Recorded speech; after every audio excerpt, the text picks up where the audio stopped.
Today, I'm going to show you how I'm going to make my go-kart street legal. Now, this is the backstory. Since I was 5 years old, when I got my first go-kart, my dream has always been to drive the go-kart on the street, before I even had my driver's license. That was what I wanted to do. Now that I'm older, I still have that same goal, the same dream. Get the go-kart, drive it on the street, go off-roading at that destination, and then drive the go-kart on the street back home, not put it on a trailer. And today, we're going to do some research, figure out how we're going to make that happen, keeping the go-kart geometry the same. You can do this to a UTV as well, and it's pretty easy, and it makes the UTV or go-kart even cooler once you're done with this project. Now, I have seen this done before, and it's always done with a 60s or 70s Volkswagen Beetle, where that vehicle is cut up. They cut the whole bottom section out, the drivetrain, the interior, they cut everything out, and they just put the body on top of the UTV. They fix the panels and they make it look decently like a Volkswagen bug and show a picture of what they end up looking like at the end. Now, the reason why it always seems to be a Volkswagen bug that is chosen for these builds is because, number one, they're so common. You can always find an old 1960s or 70s Volkswagen bug laying around for like 500 bucks with a title.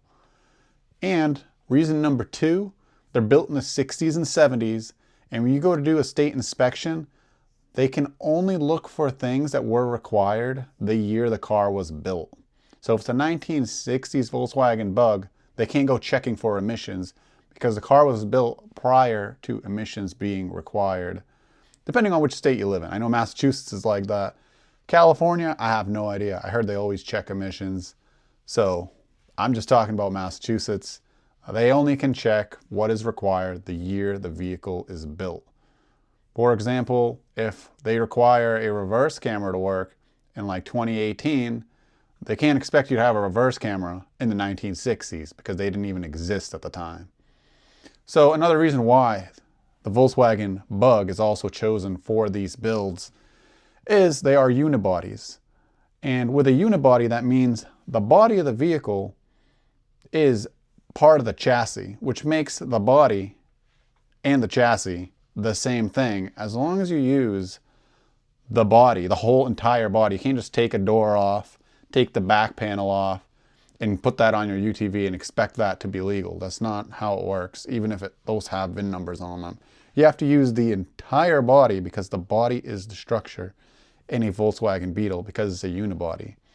However, if you have a truck, like a pickup truck, that is a body on frame or cab over chassis, you can go get the chassis that you have the VIN number for, and you can put a go-kart on top of the frame, and it's still legal because they go by the frame of the vehicle. So you could go put a car on top of a truck chassis, legal. It's so weird how that works, but that's the law. And as long as they keep the laws like that, we can just keep building these crazy things legally. Now, I just want to add in, with the truck, you cannot just buy a brand new truck and put a different body on it and expect it to pass. You would have to buy a 1940s or 50s truck where the laws did not apply. That's why you see a lot of rat rods, as they call them. They're like 1940s and 50s chassis. They put a different body on it. They cut the body, and it's still on the same chassis, and it's registered as a even 30s truck or 20s truck. They can do whatever they want because in that year there were no emissions.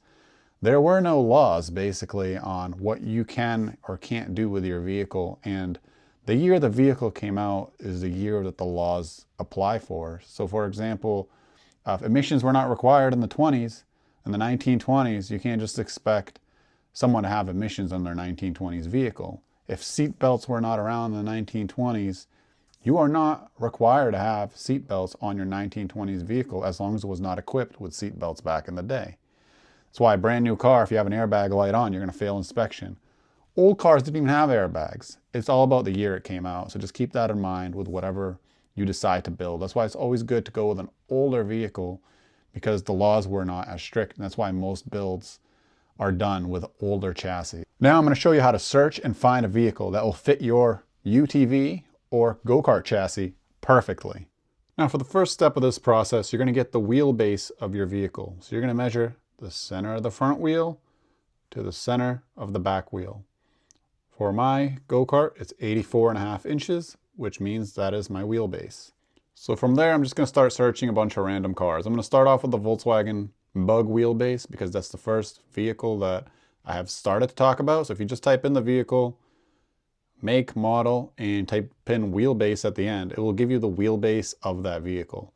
I would definitely check the sources. I wouldn't just go by the first one. I would just scroll down, maybe confirm. Like for example, Wikipedia says 94.5. Scroll down some more. Auto Catalog Archive says 94.5 too. So I would confirm, yep, that's 94.5 inches.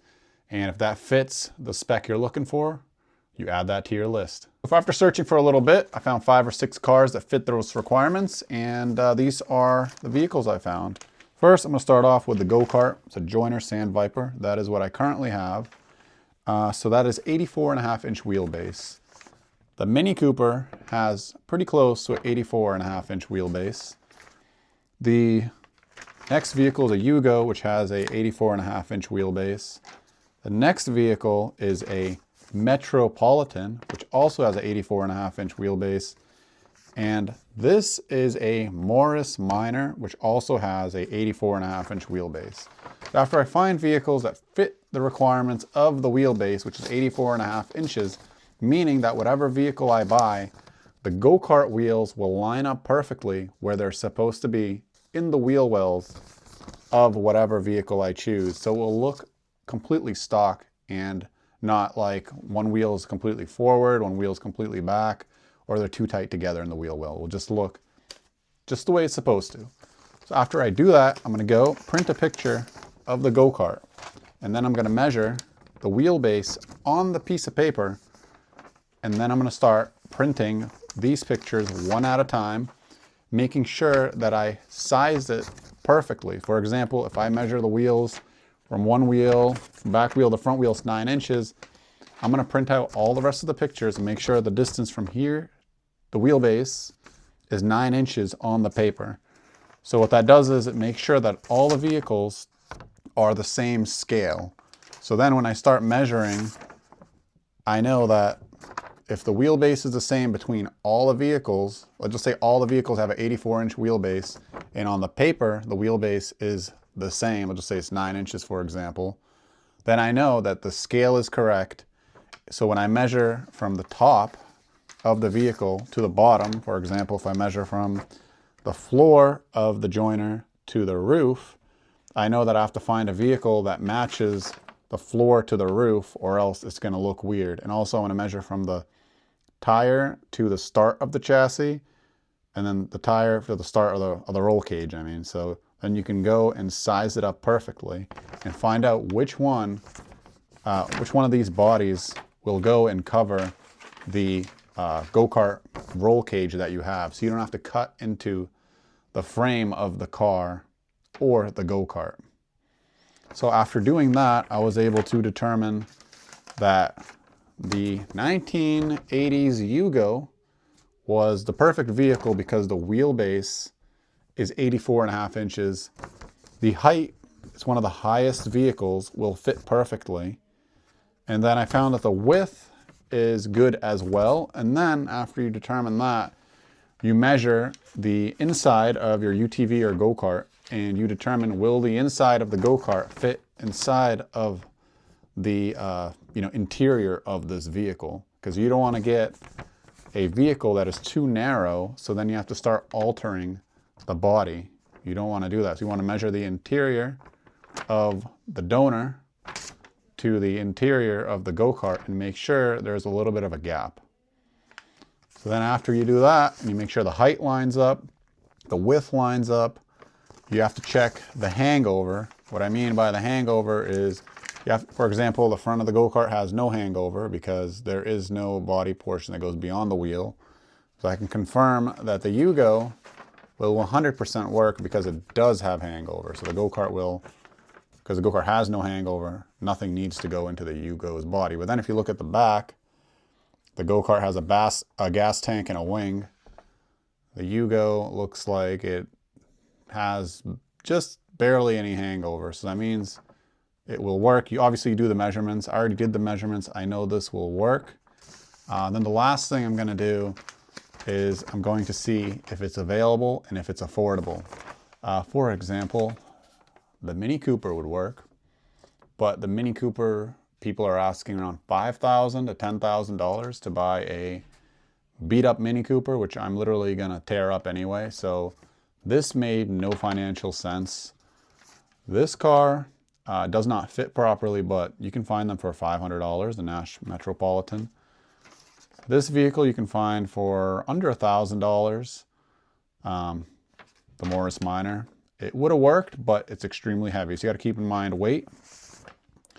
The Yugo is decently light, so that's why I decided to go with it, and they're fairly cheap, and they have a reputation of being extremely slow and unreliable, which makes it perfect for what I want, because I want the vehicle to look slow and I want it to be fast.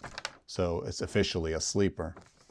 So that's how I came to my decision on which vehicle I decided to go with. And also, if you want to get into more depth and detail, you can measure to make sure that the door is going to open up perfectly by measuring the wheelbase and then splitting it, divided by 2, find the direct center, and then find the center of the donor vehicle, and then see if the door lines up. As you can see, the center of the wheelbase is about at the center of the door. The center of the wheelbase is pretty close to the center of the door. So I know when I open the door of this vehicle, I'm going to end up right at the door of the Go-Kart, which is what I want. I don't want it too far forward or too far back. They end up having to crawl in there, and it does not look stock, and it's a pain in the butt. Now, after you've determined which vehicle fits your UTV or Go-Kart or whatever you're trying to build, the next step is just to find one for sale, but at a reasonable price and a clean title. Hopefully after this, you'll get started on your UTV build and put your UTV on the street as well. See you next time when we start this build. Quick disclaimer, I am not giving you legal advice on what you should do with your vehicle, what is legal to do with your vehicle. I'm just telling you what I am doing with mine, and this is just some information I found online. So this is not legal advice.